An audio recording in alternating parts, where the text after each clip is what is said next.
Assalamu alaikum students of class 4. How are you all students? Good morning. Hopefully you all will be fine and safe in your homes and studying properly. Okay students, as you know that we were studying the chapter force, work and energy. Okay, we have done many of the topics of this chapter. In today's lecture we will discuss few important topics which we have studied. Okay, so please for that look at the page number 82. Page number 82. Please look at their points to remember. Okay, I'm reading the points from here and then I will explain it. These points are like as a summary of the chapter. ठीक है, ये important points हैं इस पूरे chapter का जो हासिल हैं वो ये points हैं, ठीक है ना, important points हैं, ठीक है. तो मैं पढ़ रही हूँ, आप ज़रा बुक पे देखें पेज नंबर 82 पे. ओके, पॉइंट्स टू रिमेंबर यानी पॉइंट्स टू रिमेंबर यानी कि पॉइंट्स अपने याद रखने, कभी भूलने नहीं है, ठीक है ना. बहुत इंपॉर्टेंट बेसिक पॉइंट्स हैं. Force can move a body, change the direction of a moving body, stop a moving body and change the shape of a body. Again repeating, force can move a body, change the direction of a moving body, stop a moving body and change the shape of a body. ठीक है, हमने force की definition पढ़ी थी. Pulls and pushes are called as the force, right. तो उसके बाद फिर हमने व्हाट फोर्स कैन डू, ये हेडिंग के थ्रू के अंडर हमने ये सारे पॉइंट्स पढ़े थे स्टूडेंट, जो आगे रिपीट हो रहे हैं यहाँ पर. यानी फोर्स क्या कर सकती है, force can move a body, force एक बॉडी को मूव कर सकती है. Change the direction of a moving body, कोई मूव करती हुई चीज़ की बॉडी की डायरेक्शन को चेंज कर सकती है. Okay, like car, cycle. Stop अ मूविंग बॉडी, किसी मूविंग बॉडी को स्टॉप कर सकती है, like football is coming towards you, so you can stop it by holding it in the hands. And change the shape of a body, और किसी चीज़ की shape को change कर सकती है. ठीक है, जैसे बच्चे जो क्ले यूज़ करके डिफरेंट शेप्स के चीज़ें बनाते, तो वो भी इसकी, वो गेम भी इसकी अच्छी एग्जांपल है. ओके ना, next point in your book, there are different types of forces. Force की डिफरेंट टाइप्स हैं. कौन सी टाइप्स है स्टूडेंट्स, पता होगा आपको. ठीक है, जो हमने यहाँ स्टडी किया इस चैप्टर में, muscular force, gravitational force and the frictional force.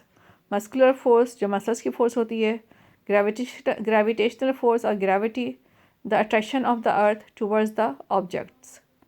ठीक है, इन चीज़ों की तरफ ज़मीन की जो कशिश है, ज़मीन का उन चीज़ों को अपनी तरफ खींचना, ये क्या कहलाती है, ग्रेविटेशनल फोर्स, और simply called as gravity of the earth. Okay, next is the frictional force. इन जब दो चीज़ें आपस में रगड़ खाती हैं तो एक दूसरे की वजह से फिर वो रुकती हैं, थोड़ा सा इनकी स्पीड स्लो होती है, that is the frictional force. Okay, now next point, work is done only when an object is moved through a distance using force. Work उस वक्त होता है, कोई भी काम उस वक्त होता है जबकि कोई ऑब्जेक्ट के ऊपर फोर्स लगाई जाए और वो जो है डिस्टेंस चेंज करता है. ठीक है, यानी वर्क के लिए दो कंडीशंस है, एक तो फोर्स लगाई जाए और फोर्स की वजह से वो जो जिस ऑब्जेक्ट पे फोर्स लगाई जा रही है वो ऑब्जेक्ट अपनी जगह चेंज करे.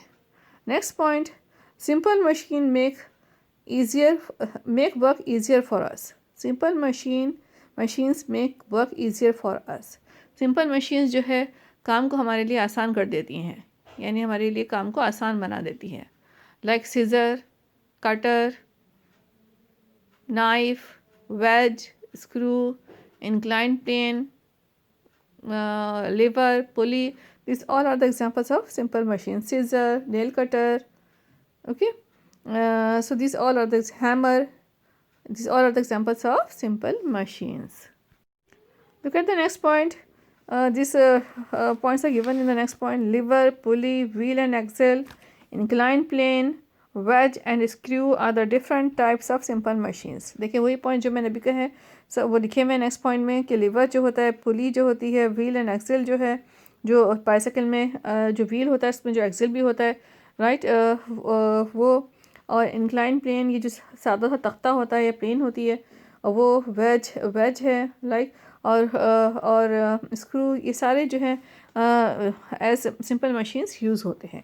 Okay students, So these all are important points of today, which we have studied under the heading points to remember. Okay students, so keep remember this all the points. ठीक है, अच्छे से याद रखिएगा इन सारे पॉइंट्स को. हमने सारे ये चैप्टर बहुत डिटेल में पढ़ा है, तो इसकी इंपॉर्टेंट पॉइंट्स आज हमने दोबारा से रिपीट कर लिए, रिवाइज कर लिए इसे.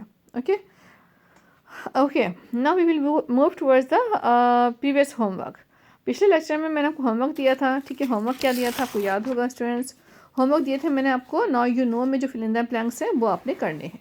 ठीक है, अच्छा देखिए नाउ यू नो में क्या फिल इन द ब्लैंक्स है. Look at the page number 78. Hopefully आपने कर लिए होंगे और बिल्कुल सही किए होंगे मुझे. ठीक है, आई एम श्योर कि आपने बिल्कुल सही किए होंगे, लेकिन थोड़ा सा आंसर्स मैच कर लें मुझसे. ठीक है, टैली कर लें answers. Page number 78. Now you know fill in the blanks. When muscles are used to move a thing, dash force is used. Okay, when muscles are used to move a thing, dash force is used, muscular force is used. Okay, muscular. Please look at the spellings. Next point, gravitational force pulls things, dash force pulls things towards the center of the earth. तो dash में आएगा gravitational force pulls things towards the centre of the earth. जो gravitational force होती है अर्थ की, जो attraction force होती है वो चीज़ों को अर्थ के सेंटर की तरफ खींचती है. ठीक है ना, ग्रेविटेशनल फोर्स. सेकेंड ब्लैंक में. Next point, a moving body stops due to dash force. A moving body stops due to dash force. Dash में आएगा frictional force. Okay, a moving body stops due to frictional force. Okay, please look at the spelling and write the correct spellings. Please tell your spelling. Okay, okay students, आपको जो है spelling का ख़ास तौर पर बहुत ख्याल रखें कि स्पेलिंग बिल्कुल करेक्ट हो, सही हो. फर्स्ट ब्लैंक में मस्कुलर, सेकंड में ग्रेविटेशनल, थर्ड में frictional. Okay, now students move towards the next homework which I have given you, that is on the page number 80. ठीक है, नाउ यू नो, ये भी फिल इन द ब्लैंक्स थे जो मैंने आपको दिए थे करने के लिए. होपफुली कर लिए होंगे, तो please tally your answers with me. Okay, first point, a dash is used to lift or move things.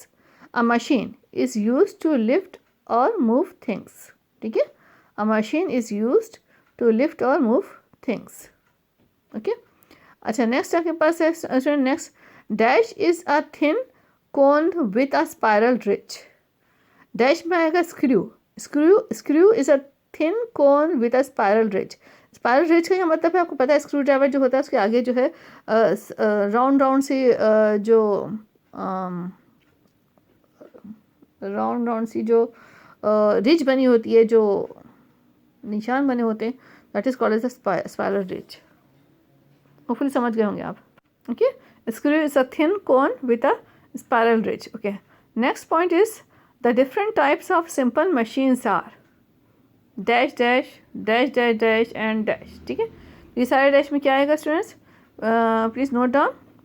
The different types of simple machines are lever, comma, pulley, comma, wheel and Excel. पूरा लिखिएगा, wheel and Excel. मैंने सिर्फ wheel लिखा है यहाँ पे, आप space कम था, जगह कम थी. आप कॉपी में काम करेंगे तो आपको अच्छा स्पेस मिलेगा, तो व्हील एंड एक्सेल दोनों लिखिएगा. Okay, please wheel and axle दोनों लिखिएगा स्टूडेंट. ठीक है, मेरे पास स्पेस कम था इसलिए मैंने सिर्फ व्हील ही लिख दिया यहाँ पे. व्हील एंड एक्सेल दोनों लिखिएगा. ठीक है, अच्छा next, comma, wedge, comma, screw and inclined plane. Okay, so these are 1 2 3 4 5 6 dashes and 6 points. Lever, pulley, wheel and axle, wedge, screw and inclined plane. Okay students, please do these fill in the blanks in your copies, in your journals, science journals. Okay students, we have done the question answer of this chapter, so please do this fill in the blanks in your science journals. Do it neatly and clean. Okay, and keep your work up to date. Okay students, thank you, take care, Allah Hafiz. And please do your work properly, keep your work up to date, and you can ask any question when you feel any difficulty. And one more thing, that you can also you can show the work on the on your group. Okay, You can show your work. After doing, you can show your work in your group. You can send the images, pictures of your work in the group. Okay, thank you. Take care. Allah Hafiz.